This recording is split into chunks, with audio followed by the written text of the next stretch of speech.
Journée mondiale de la santé ce mardi. L'OMS axe la célébration sur la sécurité sanitaire des aliments.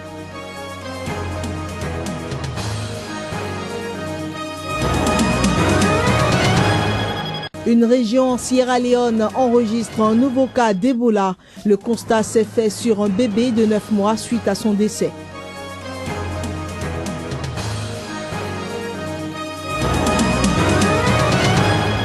La Chambre des députés du Chili a approuvé un projet de loi pour la dépénalisation de la culture du marijuana. C'est un premier pas franchi.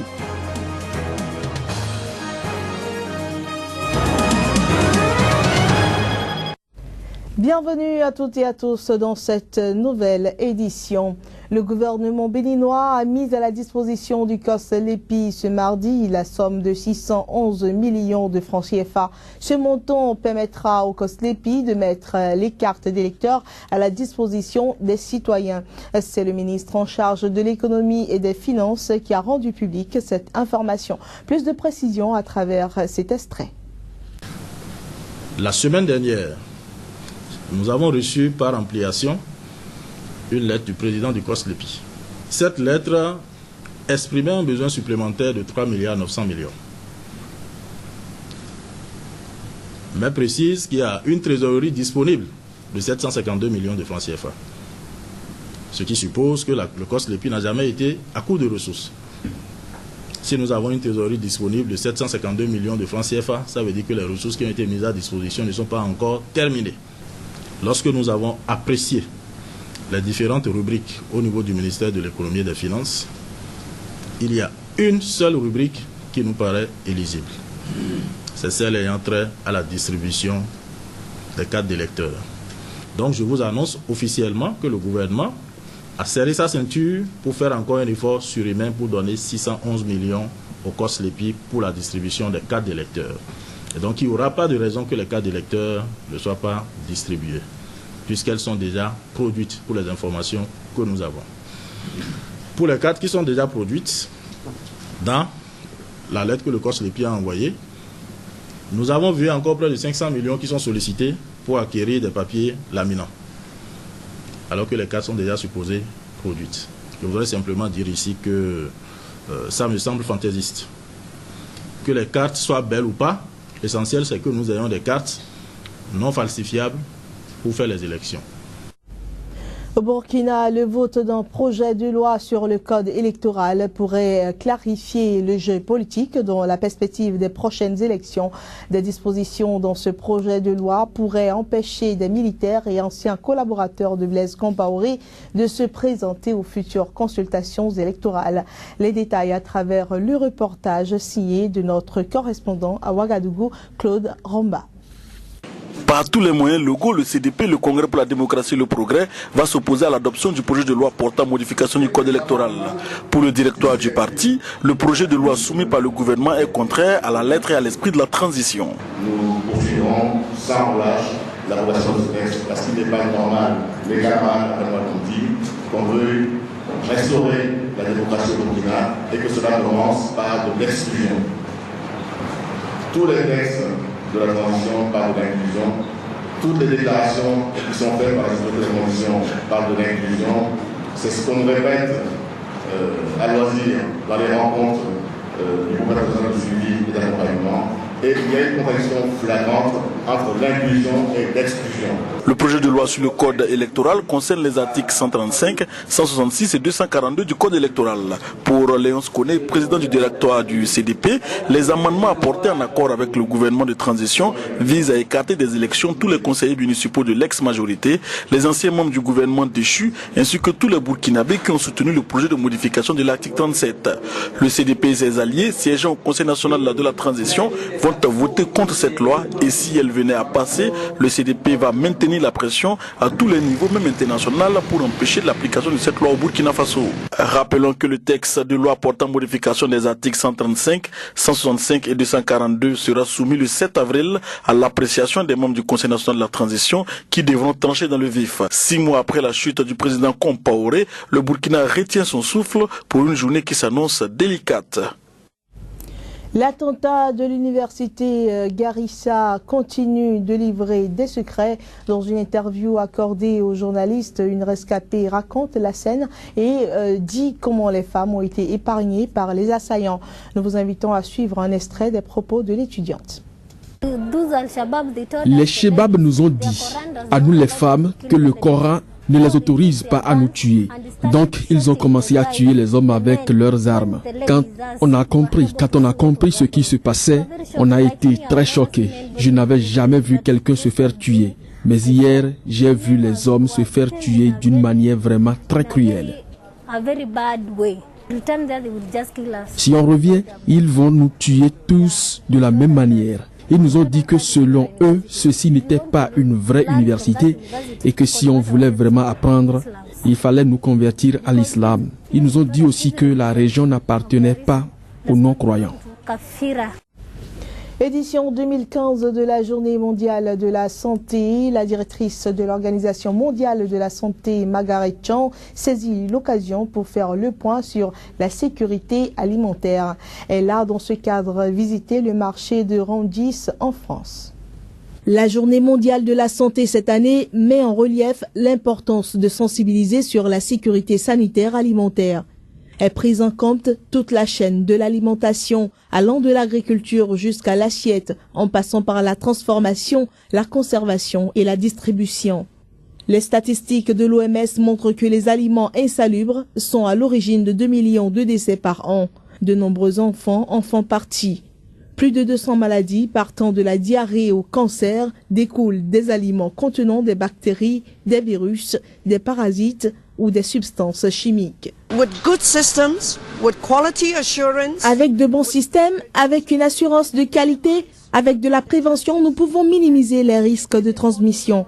Et il est important pour nous de prendre en considération le fait que, aussi sûr que ce soit le système, il y a des endroits où le risque de contamination de la nourriture existe et nous ne devons pas l'oublier.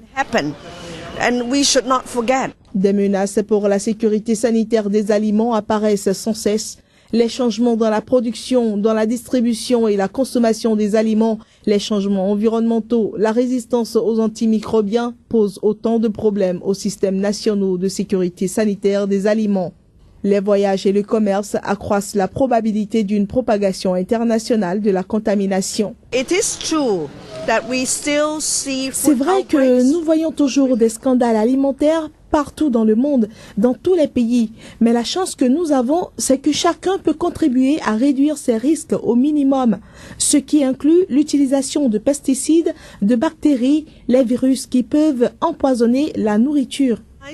Including bacteria, virus that can cause food poisoning. Pour limiter les dégâts, l'OMS préconise des clés. Accentuer la propreté, séparer les aliments crus des aliments cuits, bien faire cuire les aliments, maintenir les aliments à bonne température et utiliser de l'eau et des produits de qualité. Dans une région de Sierra Leone, alors que le virus y était considéré comme éradiqué, un bébé est mort d'Ebola. Pourtant, le district de Kailaou, d'où était partie l'épidémie dans le pays, n'avait pas enregistré, d'après les autorités, de nouveaux cas d'Ebola depuis plus de 3 mois. Situé dans l'est du pays, on le croyait débarrassé du virus Ebola. Le district de Kailaou présentait sur constat un succès majeur dans la lutte contre la maladie. Mais grande a été la surprise quand un garçon de 9 mois a été testé positif après sa mort. L'indication a été faite par des responsables du ministère de la Santé de Sierra Leone. C'est pour une diarrhée que le bébé avait été traité à l'hôpital Nixon à Kailaou avant d'être ramené chez lui. Il avait été de nouveau hospitalisé pour une transfusion sanguine suite à une dégradation de son état de santé, à en croire les officiels. L'entourage de la victime a été immédiatement placé en quarantaine. Pourtant, en 111 jours, la zone a enregistré 0 cas d'Ebola. Avec ce nouveau décès, l'inquiétude et la tristesse y sont palpables. Dans le souci de contenir une éventuelle vague de contamination, le Centre national de lutte contre Ebola et l'Organisation mondiale de la santé ont envoyé des équipes d'urgence sur place. Leur mission, retrouver la trace de toutes les personnes susceptibles d'avoir été en contact avec le bébé.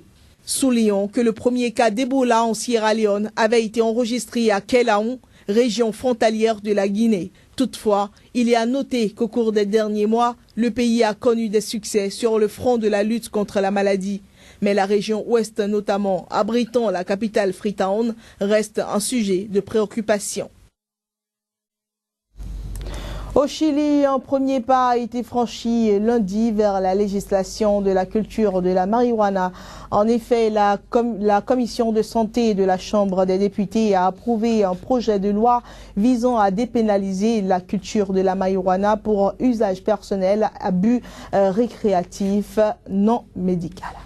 C'est un pas décisif que le Chili a franchi lundi avec l'adoption du projet de loi sur la culture de la marijuana.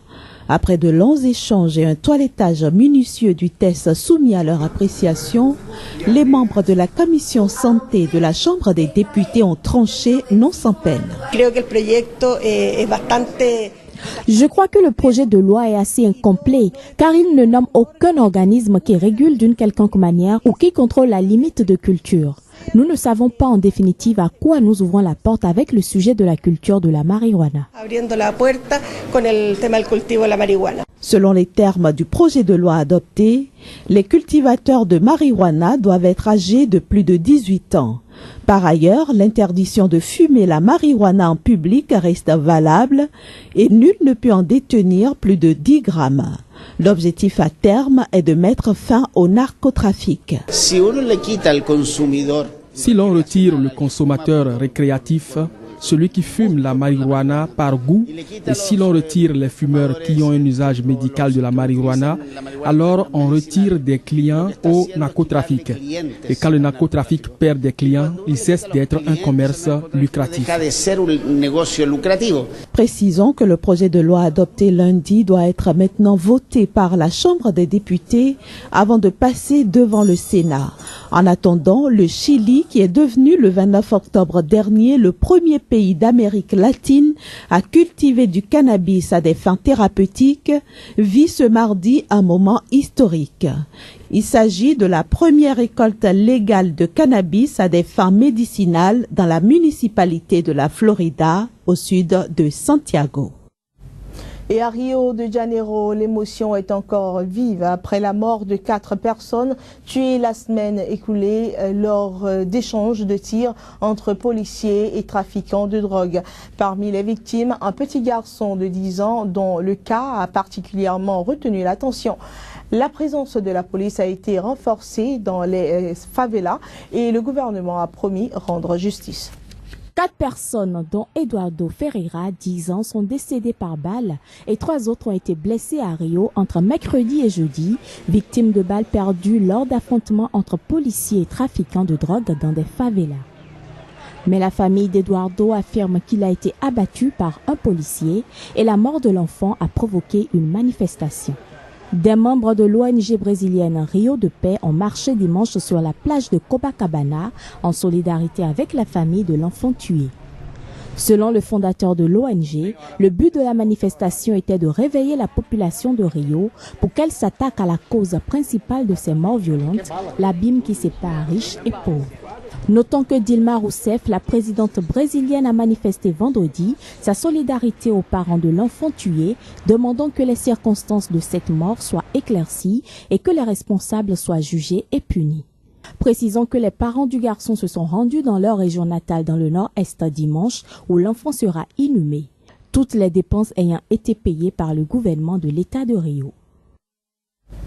Ce sera tout pour ce journal. Merci de nous avoir reçus chez vous. Au revoir.